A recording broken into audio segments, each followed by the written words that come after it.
تو وہ اس کے نتیجے میں کچھ نتائج تک پہنچے۔ یہ مذہب کہتا ہے قرآن سارے کا سارا قطعی الدلالہ ہے، لیکن یہ پہنچتا انہی نتائج تک ہے جو اس دوسرے مذہب نے پہلے سے بیان کیے ہوئے ہیں۔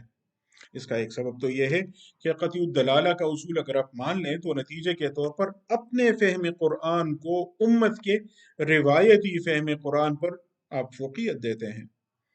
اور آپ کے لیے یہ تو کوئی معنی نہیں رکھتے کہ 1400 سال بعد پہلی دفعہ آپ پر اس معنی کا انکشاف ہوا۔ آپ کہتے ہیں یہ قطعی الدلالہ ہے، لوگ غلط سمجھے تھے، امت 1400 سال تک غلط سمجھتی رہی، آپ کو اسے فرق ہی نہیں پڑتا۔ دوسرا بڑا سبب اس کا یہ ہے کہ اس مذہب کے دیگر اصولوں میں بالخصوص جو اتمام حجت کا نظریہ ہے، جس پر میں پچھلی دفعہ تفصیل سے گفتگو کر چکا ہوں، اس کے نتیجے میں قرآنی متن کا بہت بڑا حصہ زمان و مکان کے ایک مخصوص دائرے اور مخاطبین کے ایک مخصوص گروہ تک محدود ہو کر رہ گیا ہے۔ یہ احکام رسول اللہ صلی اللہ علیہ وسلم کے اولین مخاطبین تک ہی محدود ہیں، یہ لوگ یہ کہتے ہیں۔ اس طرح قرآنی احکام کا بہت بڑا حصہ آج غیر متعلق ہو گیا، آج ان کا اطلاق ہی نہیں ہوتا، موجودہ معاشرے میں وہ نافذ ہی نہیں ہو سکتے۔ چوتھا مذہب اس تیسرے مذہب کی بنسبت زیادہ روایتی حلقے سے آیا ہے، اور اس پر ہم الگ کسی وقت انشاءاللہ تفصیل سے بحث کریں گے۔ وہ مقاصد شریعت کے پہلو سے آ کر لفظ کی تعبیر کو یوں کہیں کہ تبدیل کرنے کے قائل ہیں، یعنی قرآن سے سنت سے کچھ مقاصد اخذ کر لیے، پھر ان مقاصد کی روشنی میں اب قرآن و سنت کی تعبیر و تشریح کریں گے۔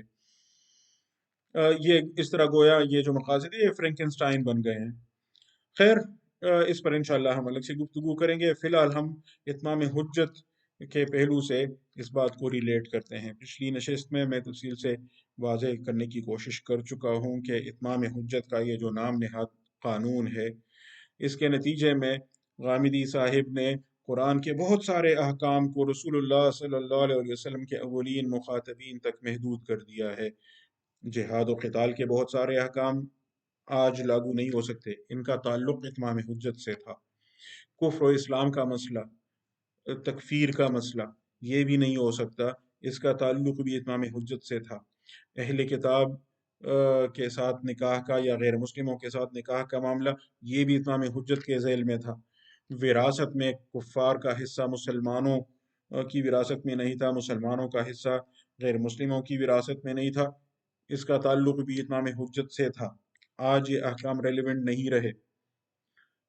پھر ایک قدم آگے بڑھ کر کچھ لوگ کہیں گے، خواہ ابھی نہ کہا ہو لیکن کہہ دیں گے کہ حدود سزائیں بھی رسول اللہ صلی اللہ علیہ وسلم کے اولین مخاطبین تک محدود تھیں اور یہ انہی کے لیے تھیں۔ یہاں تین اہم نکات پر میرے خیال سے بحث ضروری ہے۔ ایک تو اس بات میں کوئی اختلاف نہیں ہے، سارے لوگ مانتے ہیں کہ بعض احکام رسول اللہ صلی اللہ علیہ وسلم کے ساتھ خاص تھے، اور اصول الفقہ کی کتب میں بھی، فقہ میں بھی، تفسیر اور حدیث میں بھی یہ بحث چلتی رہتی ہے۔ مثال کے طور پر 4 سے زیادہ شادی مسلمان ایک وقت میں نہیں کر سکتا، لیکن رسول اللہ صلی اللہ علیہ وآلہ وسلم کے لیے خصوصی احکام تھے۔ اسی طرح بعض پابندیاں رسول اللہ صلی اللہ علیہ وآلہ وسلم پر تھیں جو عام مسلمانوں پر نہیں ہیں۔ یہ بحثیں ہمارے ہاں پہلے سے موجود رہی ہیں، لیکن یہاں اس بحث سے مختلف معاملہ ہے۔ اتمام حجت کے اس نظریے کے قائلین رسول اللہ صلی اللہ علیہ وآلہ وسلم کے ساتھ احکام کو خاص نہیں کر رہے، بلکہ ان کے مخاطبین براہ راست اولین مخاطبین کے ساتھ خاص کر دیتے ہیں۔ مثال کے طور پر کہتے ہیں کہ یہ جو مشرکین عرب سے جزیہ نہیں وصول کیا جائے گا، ان کے ساتھ تلوار یا اسلام، یہ 2 آپشنز ہیں، ان کے پاس کوئی اور تیسرا آپشن نہیں ہے، ان کے ساتھ اسی طرح معاملہ کیا جائے گا۔ کہتے ہیں یہ اس وقت کے مشرکین عرب کے لیے یہ حکم تھا، آج کے لیے نہیں ہے۔ اور بعض اوقات ان میں سے کچھ لوگ فقہائے احناف کی مثال دیتے ہیں کہ وہ بھی تو اس کے قائل تھے کہ یہ احکام مشرکین عرب کے ساتھ خاص ہیں۔ یہاں اس کی وضاحت ضروری ہے کہ فقہائے کرام اس کے قائل ہیں کہ رسول اللہ صلی اللہ علیہ وسلم چونکہ آخری نبی ہیں، ان کے ذریعے جو شریعت انسانوں کو کے پاس آئی ہے یہ آخری شریعت ہے، تا قیامت یہی شریعت رہے گی، اس لیے وہ ان احکام کی تعمیم کے قائل ہیں، جنرلائزیشن کے قائل ہیں، تا قیامت یہ احکام نافذ رہیں گے، الا یہ کہ اس کو کسی خاص دور یا کسی خاص گروہ تک محدود کرنے کے لیے دلیل ہو۔ یعنی ہمارے ہاں معاملہ اس کے برعکس ہے۔ مشرکین عرب ہی کی مثال لیجئے، احناف اس کے قائل ہیں آج بھی مشرکین عرب سے جزیہ وصول نہیں کیا جا سکتا، ان کے لیے دو ہی آپشن ہیں، اسلام یا تلوار۔ یہ جو غامدی صاحب کہتے ہیں کہ مشرکین عرب میں ان کے لیے یہ حکم تھا جو رسول اللہ صلی اللہ علیہ وآلہ وسلم کے اولین مخاطبین تھے اور براہ راست مخاطبین تھے، احناف اس کے نہیں قائل۔ اسی طرح دیگر غیر مسلموں کے متعلق فقہاء کرام یہ کہتے ہیں کہ اگر وہ اہل کتاب ہیں تو ان کے لیے وہی احکام ہیں جو اہل کتاب کے لیے رسول اللہ صلی اللہ علیہ وسلم کے دور میں تھے، آج بھی وہی ہیں، تا قیامت یہی رہیں گے۔ اچھا، کچھ وہ غیر مسلم ہوں گے جو اہل کتاب نہیں ہیں، تو کیا ان کو شبہ اہل کتاب کہا جا سکتا ہے؟ شبہ اہل کتاب اس مفہوم میں کہ جیسے مجوس کے بارے میں رسول اللہ صلی اللہ علیہ وسلم کا فیصلہ تھا، پھر صحابہ کرام کا طرز عمل تھا، وہ مسلسل متوارث عمل مسلمانوں میں چلا آ رہا ہے بطور سنت۔ یہ ہمارے لیے معلوم امر ہے، شرعی حکم ہے کہ ان سے جزیہ وصول کیا جا سکتا ہے، ان کے ساتھ معاہدات کیے جا سکتے ہیں، وہ مسلمانوں کے ہاں رہ سکتے ہیں، ان کے لیے اسلام اور تلوار کے علاوہ تیسرا آپشن موجود ہے، لیکن ان کی عورتوں کے ساتھ نکاح نہیں کیا جا سکتا اور ان کا ذبیحہ نہیں کھایا جا سکتا۔ اسی حکم پر ہندوستان میں مسلمانوں نے ہندوؤں کے ساتھ طرز عمل اختیار کیا، یہاں مسلمان سلاطین نے یہی طریقہ اختیار کیا۔ تو یہ جو حکم تھا یہ صرف اس دور کے اہل کتاب یا اس دور کے شبہ اہل کتاب کے لیے نہیں تھا، یا اس دور کے مشرکین کے لیے نہیں تھا، ہم اس کے عموم کے قائل ہیں۔ دوسرا نقطہ یہ ہے کہ یہ حقیقت ہے کہ بعض احکام عرف پر مبنی ہیں اور عرف کے تبدیل ہونے سے وہ حکم تبدیل ہو جاتا ہے۔ لا ينکر تغیر الاحکام بتغیر الازمان کا قاعدہ ایسے ہی موقع پر استعمال کیا جاتا ہے کہ زمانے کے تبدیل ہونے سے حکم تبدیل ہو سکتا ہے، بشرطے کہ وہ حکم عرف پر مبنی ہو۔ عرف تبدیل ہو جائے تو حکم بھی تبدیل ہو جائے گا۔ اب مثال کے طور پر اگر آپ کے ہاں رائج ہے کہ ڈالر سے مراد امریکی ڈالر ہے، تو جب معاہدے میں ڈالر لکھا جائے گا تو اس سے مراد امریکی ڈالر ہوگا، لیکن کل کلا اگر یہاں آسٹریلین ڈالر رائج ہو گیا تو پھر اگر معاہدے میں ڈالر لکھا جائے گا تو اس سے مراد امریکی ڈالر نہیں ہوگا، آسٹریلین ڈالر ہوگا۔ لیکن اس میں یہ فرق یاد رکھنے کا ہے کہ عربوں میں جو عرف رائج تھا اس میں، اور رسول اللہ صلی اللہ علیہ وسلم نے جن چیزوں کو دین کا حصہ بنا کر ہمارے سامنے پیش کیا وہ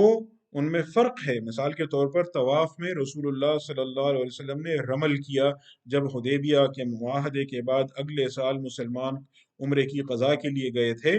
تو آپ نے صحابہ کو یہ کہا تھا کہ قریش چونکہ آپ کو دیکھ رہے ہیں اور ان کا خیال یہ ہے کہ آپ لوگ کمزور ہو گئے ہیں تو آپ ان کو اپنی قوت دکھائیں، تو اس کے اظہار کے لیے آپ اپنا کندھا وہ اس طرح ننگا رکھیں کہ ان کو سامنے نظر آئے، اور سینہ چوڑا کر کے پہلوانوں کی طرح آپ طواف میں اس طرح چلیں، اس کو رمل کہتے ہیں۔ اب آج کل تو نہ ارد گرد وہ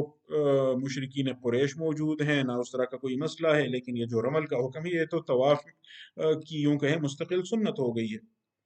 تو عرف کے تبدیل ہونے سے حکم تبدیل ہو جاتا ہے، وہ الگ بات ہے، لیکن اگر عرب جاہلیت میں کوئی فعل رائج تھا، رسول اللہ صلی اللہ علیہ وسلم نے اس کو اڈاپٹ کیا اور اس کو اپنی سنت بنا دیا اور اس کو دین کا حکم بنا دیا اور وہ جاری رہا تو وہ جاری رہے گا، وہ تا قیامت جاری رہے گا، خواہ اس کے اسباب اور وہ جو اس کے دواعی تھے وہ اب آج نہ رہے ہوں۔ تیسرا نقطہ یہ ہے کہ یہ بھی حقیقت ہے کہ بعض احکام وقتی تھے، عارضی تھے، مخصوص مدت کے لیے تھے، وہ منسوخ ہو گئے ہیں۔ نسخ پر ہم الگ سے انشاءاللہ تفصیلی گفتگو کریں گے، لیکن منسوخ ہونے والے جو احکام ہیں اور جو ان کے ناسخ احکام ہیں یہ بحث الگ ہے۔ یہاں تو آپ قرآن کے ان احکام کو جن کو آپ منسوخ ماننے سے انکار کرتے ہیں لیکن عملاً ان کو آپ نے منسوخ کر دیا ہے، یوں کہ آپ نے کہا کہ یہ تو صرف اس دور سے متعلق تھے، یہ تو آج لاگو ہی نہیں ہوتے، تو بظاہر نسخ کا انکار کر کے یا بظاہر یہ کہہ کر کے ہم تو چند احکام کے نسخ کے قائل ہیں، در حقیقت آپ نے قرآن کے بہت سارے احکام کو منسوخ کر دیا ہے، جس کی چند مثالیں میں نے ذکر کی ہیں: وراثت کا مسئلہ، نکاح کا مسئلہ، قتال کا مسئلہ، مرتد کی سزا کا مسئلہ وغیرہ۔ عملاً تو آپ نے ان کو منسوخ کر دیا ہے۔ تو آخر میں قاعدے کے طور پر یہ بات نوٹ کیجئے، فقہائے کرام کے قرآن مجید کے احکام کے متعلق موقف میں اور غامدی صاحب کے موقف میں بنیادی فارق یہ ہے کہ فقہائے کرام کے نزدیک قرآن کے احکام، قرآن و سنت کے احکام، شریعت کے احکام ہمیشہ کے لیے ہیں، سب کے لیے ہیں، الا یہ کہ ان کا خصوص ثابت ہو کہ یہ چند مخصوص افراد کے لیے ہیں یا مخصوص گروہ کے لیے ہیں، یا ان کا عرف کے ساتھ تبدیل ہونا ثابت ہو کہ یہ عرف کے ساتھ تبدیل ہو جائیں گے، یا ان کا نسخ ثابت ہو۔ تو ہمارے نزدیک قاعدہ کیا ہے کہ یہ ہمیشہ کے لیے ہیں اور یہ سب کے لیے ہیں، اور جو نسخ کا قائل ہو یا اس کے مخصوص ہونے کا قائل ہو یا یہ اس کا قائل ہو کہ یہ عرف پر مبنی تھے، عرف تبدیل ہوگا، اب یہ حکم نہیں ہوگا، باری ثبوت اس پر ہے۔